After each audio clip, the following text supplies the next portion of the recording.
Hi, Dennis Bulldogs. It's Mrs. Johnson, your school counselor, and today we are getting back on track and we are focusing on the first habit, which is being proactive.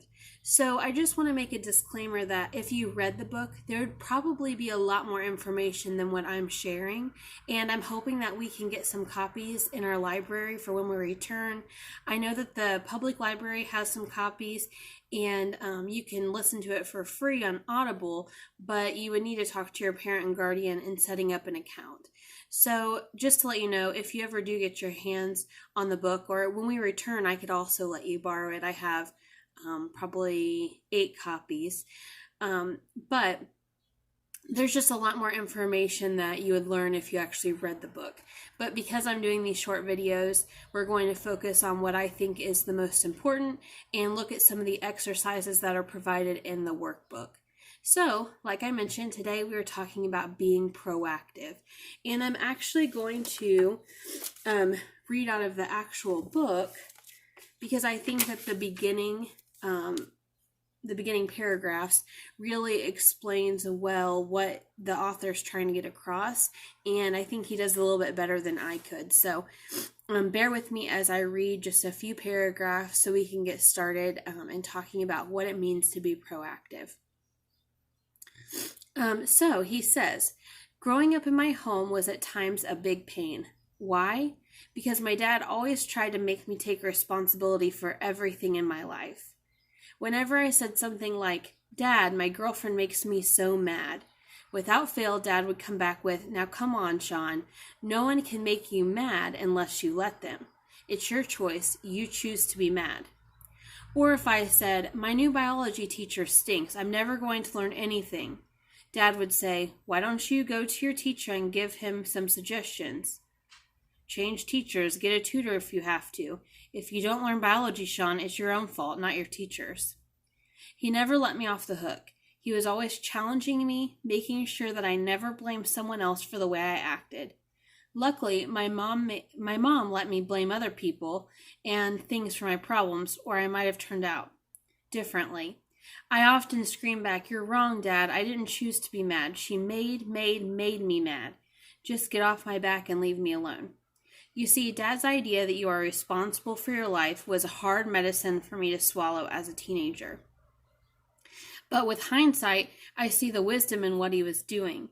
He wanted me to learn that there are 2 types of people in the world: the proactive and the reactive. Those who take responsibility for their lives, and those who blame, those who make it happen, and those who get happened to. Habit 1, be proactive, is the key to unlocking all the other habits, and that's why it comes first. Habit 1 says, I am the force, I am the captain of my life, I can choose my attitude, I'm responsible for my own happiness or unhappiness, and I am in the driver's seat of my destiny, not just a passenger. Being proactive is the first step towards achieving the private victory. Can you imagine doing algebra before learning to do addition or subtraction? Not going to happen. The same goes for the 7 habits. You can't do habits 2, 3, 4, 5, 6, 7 before doing the first habit, being proactive. That's because until you feel you're in charge of your own life, nothing else is really possible. Each day, you and I have about 100 chances to choose whether to be proactive or reactive. And any given day, the weather is bad, you can't find a job, your sister steals your shirt, you lose an election at school, your friend talks behind your back, someone calls you names, your parents don't let you take the car or go somewhere you want to, you get a parking ticket on campus, and you flunk a test. So what are you going to do? Are you in the habit of reacting to these kinds of everyday things, or are you proactive? The choice is yours. So I think that's a really important life lesson, and something that I probably didn't learn soon enough as I was growing up. So learning that other people don't make you mad, you choose to be mad, is something that, no matter how old you are, is something you're still going to struggle with, because we're just ingrained to think and blame others that they made us mad. But we forget that we are giving them our power when we think that way, and we need to take our power back so that we can control how we react to things. So we don't want to go through life just reacting to everything. We want to have a plan and be able to cope when things happen. So one thing that they talk about is what some of the proactive language you would be using and what some of the reactive. So as I read some of these, I want you to think, do I use proactive language more or reactive? And if you use, reactive language more, it's okay. It just means it's something to work on. And we all, as I mentioned, can work on this. So some of the language for proactive behavior includes, I'm sorry, I didn't mean that. I'll get right on that. I'm really not interested, but thank you. I'm sure we can think of a third alternative, and I can. So think about those. Whenever you're, dealing with conflict, does any of that come to you naturally? Or for reactive language, it says, it's your fault. If only ... if only you had been here on time, I wouldn't be in a bad mood. If I just can't decide, that's not fair. That's just the way I am.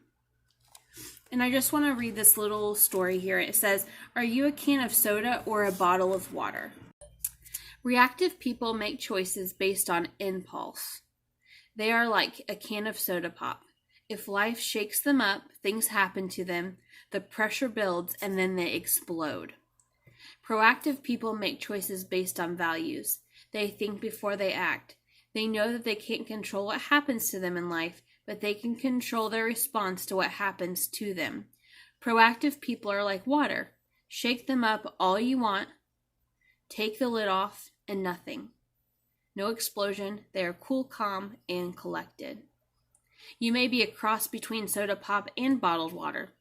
We all have instances where we react or remain in control. You can usually tell the difference between reactive and proactive people by what they say. And that's why we talked about the language. So I'm going to have 4 different questions listed in the information box below. And some of them will be, I tend to be the most reactive, when and where. I tend to be the most proactive, when and where. The difficult challenge in life I'm faced with right now is, and I can face that challenge today and become a change agent by doing what? And so you can describe your actions. So I will have that listed below. And so please feel free, as I mentioned in my last video, to reach out to me on Canvas if you have any questions or want to share with me your answers. And I look forward to hearing about the kind of work you're doing. I hope you've had a chance to get on and do some of the work your teachers have prepared for you. And like I mentioned before, had a chance to get outside. It's really pretty today, and just soak up some of that sun. So I am sending you all of my love. I miss you, and I hope to see you soon. See ya.